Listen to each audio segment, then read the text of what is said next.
राजस्थान के टोंक में पुलिस ने ठगी करने वाले गिरोह का पर्दाफाश किया है। टोंक पुलिस ने नकली सोने की ईंटों के साथ 2 अभियुक्तों को गिरफ्तार भी किया। कुछ दिन पहले टोंक में एक बड़ा घड़ा मिला था। पुलिस ने घड़े को लेकर चौंकाने वाला दावा किया। पुलिस के मुताबिक घड़े में कोई पुराना खजाना नहीं, बल्कि तंत्र मंत्र के नाम पर लोगों को ठगने की सोची समझी साजिश थी।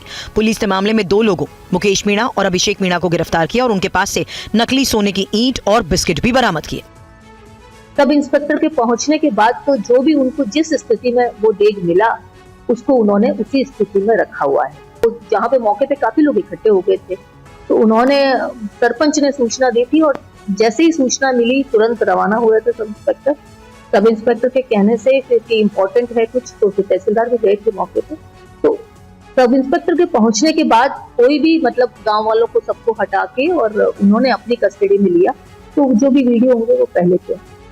मामला निवाई उपखंड के देवरी गांव का है, जहां 2 दिन पहले खेत की जमीन में खुदाई के दौरान एक धातु की डेग मिली थी। बाद में पुरातत्व विभाग की टीम ने डेग खोलकर जांच की, जिसमें केवल मिट्टी निकली। पुरातत्व विभाग ने भी स्पष्ट किया कि यह खजाने से जुड़ा मामला नहीं है। और यूपी के कन्नौज जिला जेल से 2 बंदी फरार हो गए। 22 फीट ऊंची जेल की बाउंड्री वॉल फांदकर कैदी फरार हो गए, लेकिन जेल प्रशासन को कोई खबर ही नहीं लगी। ये रिपोर्ट देखिए।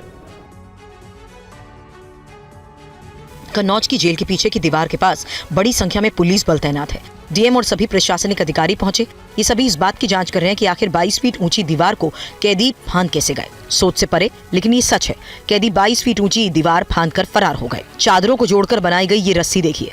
बताया जा रहा है कि चादरें जेल की दीवारों के अंदर से किसी मजबूत गोंद से चिपकाई गई। गौर करने वाली बात यह है कि 22 फीट की ऊंची दीवार फांदने वाले दोनों कैदी भी 22-22 साल की उम्र के बताए जाते हैं। अंकित नाम के कैदी को चोरी के मामले में, जबकि डिम्पी उर्फ शिवा को पॉक्सो एक्ट के तहत जेल भेजा गया था। प्रशासनिक अधिकारियों ने बताया कि जेल के आसपास के खेतों की छानबीन जारी है। फुटप्रिंट ढूंढे गए ताकि ये पता लग सके और सुराग मिल सके कि ये कहां गए। खेत की मेड़ों पर कैदियों के निशान भी ढूंढे गए। मामले में अब तक की जांच में जेल प्रशासन की बड़ी लापरवाही भी सामने आई।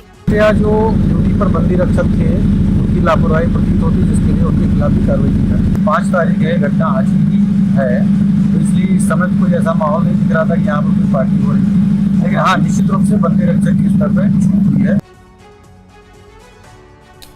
अजमेर में पिछले साल 21 दिसंबर को हुई 46 लाख की लूट का सीसीटीवी फुटेज अब सामने आया है। इस घटना का रोचक पहलू यह भी है कि पीड़ित ने वारदात के 11 दिन के बाद मुकदमा दर्ज कराया था। फिलहाल पुलिस ने मुकदमा दर्ज कर अभियुक्तों की धरपकड़ के लिए कोशिशें शुरू कर दी। पीड़ित ने अपनी शिकायत में बताया कि वो 46 लाख रुपए नगद से भरा सूटकेस अपनी कार में रखकर ज्ञान विहार स्थित अपने दोस्त के घर जा रहा था। जैसे ही उसने दोस्त के घर के पास कार रोकी, पीछे से एक बोलेरो कैंपर गाड़ी आई। इसमें सवार 3 बदमाश उतरे, जिनके हाथों में डंडे थे। हमलावरों ने तुरंत कार के शीशे तोड़ दिए और डिक्की में रखा सूटकेस छीन लिया। सूटकेस में रखे 46 लाख रुपए लूटकर बदमाश पुष्कर रोड की ओर फरार हो गए। पूरी वारदात सीसीटीवी कैमरे में रिकॉर्ड हो गई, जो अब पुलिस जांच का महत्वपूर्ण सबूत बन गई है। वीडियो में देखा जा सकता है कि पीड़ित ने कार रोकी है, तभी बदमाशों ने उन पर हमला कर दिया, पैसे लूट लिए। हालांकि पीड़ित ने बदमाशों का अपनी कार से पीछा भी किया।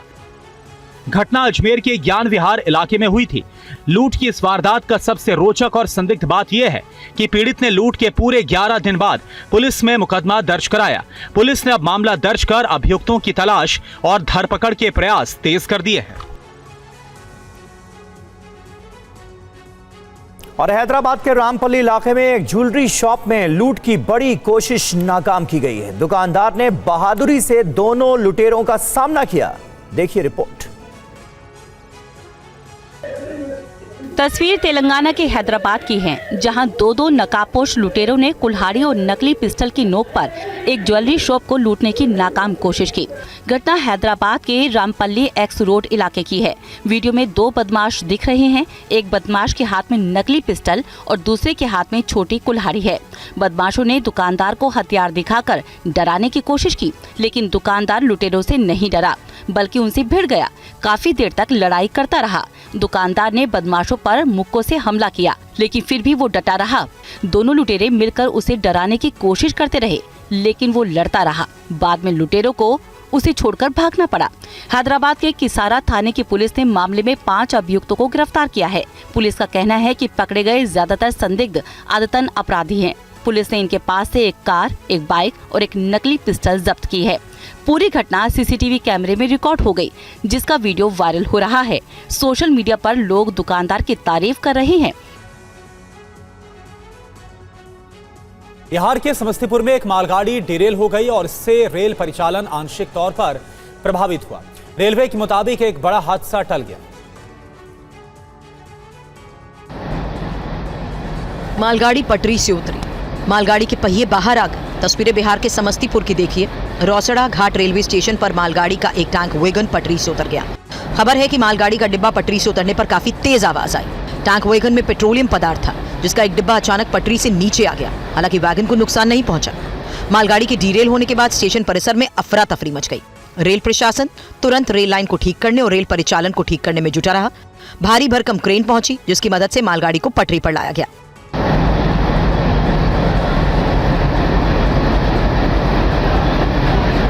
रेल प्रशासन के मुताबिक बड़ा हादसा टल गया।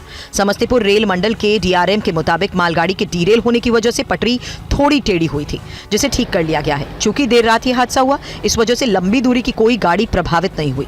ट्रेन यातायात को बहाल कर दिया गया। समस्तीपुर खगड़िया रेलखंड पर नए साल का पहला रेल हादसा।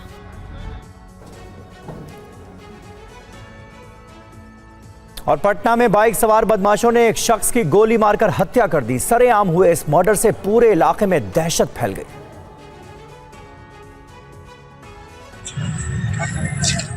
बिहार के पटना के पत्रकार नगर थाना क्षेत्र में सोमवार शाम सरेआम एक शख्स की गोली मारकर हत्या कर दी गई। घटना के बाद इलाके में सनसनी मच गई। मृतक की शिनाख्त अमन शुक्ला के रूप में हुई है। बदमाशों ने उसके सिर, छाती और पेट में गोली मारी, जिससे वो घायल होकर वहीं गिर गया। जानकारी मिलते ही मौके पर पहुंची पुलिस ने लोगों की मदद से घायल युवक को नजदीकी अस्पताल पहुंचाया। इलाज के दौरान उनकी मौत हो गई। पुलिस अभियुक्तों की पहचान और धरपकड़ के लिए आसपास लगे सीसीटीवी कैमरे खंगाल रही है।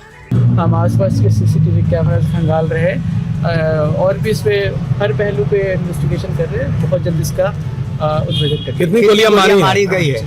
अभी तक जो निकल कर आया है कि 3 गोलियां फायर की गई थी। उसमें से संभवतः 2 गोलियां उनको लगी है। घटनास्थल पे 3 खोखा बरामद हुआ है।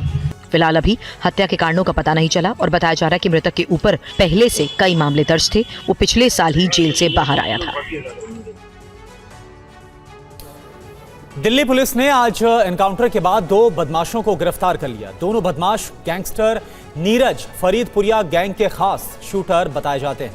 देखिए, सड़क पर मोटरसाइकिल पड़ी है। कई जगहों पर गोलियों के निशान लगे हैं। पुलिस और फॉरेंसिक टीम जांच में जुटी है। ये तस्वीरें दिल्ली की हैं, जहां आज द्वारका इलाके में दिल्ली पुलिस ने 2 शार्प शूटर्स का एनकाउंटर किया। शार्प शूटर्स में एक की पहचान गैंगस्टर नीरज फरीदपुरिया गैंग के शूटर नीरज उर्फ नीतू के रूप में की गई है। दोनों शूटर्स को पुलिस की गोली लगी है, जिससे वो घायल हो गए। दिल्ली पुलिस ने आयानगर में 69 गोलियां बरसाने के मामले में एक शूटर को मुठभेड़ के बाद गिरफ्तार किया है। दिल्ली पुलिस के मुताबिक ये बड़ी कामयाबी है। सूत्रों के मुताबिक इन शूटर ने गैंगस्टर आका नीरज फरीदपुरिया के कहने पर पिछले साल 30 नवंबर को डेयरी संचालक रतन लाल लोहिया की हत्या की थी। 52 साल के लोहिया को 69 गोलियां मारी गई थी, जबकि कार सवार बदमाशों ने 72 राउंड फायरिंग की थी। पोस्टमार्टम में शव से 69 गोलियां निकाली गई थी। पुलिस के मुताबिक हत्याकांड में एक और शूटर शामिल था, जिसकी तलाश अभी जारी है।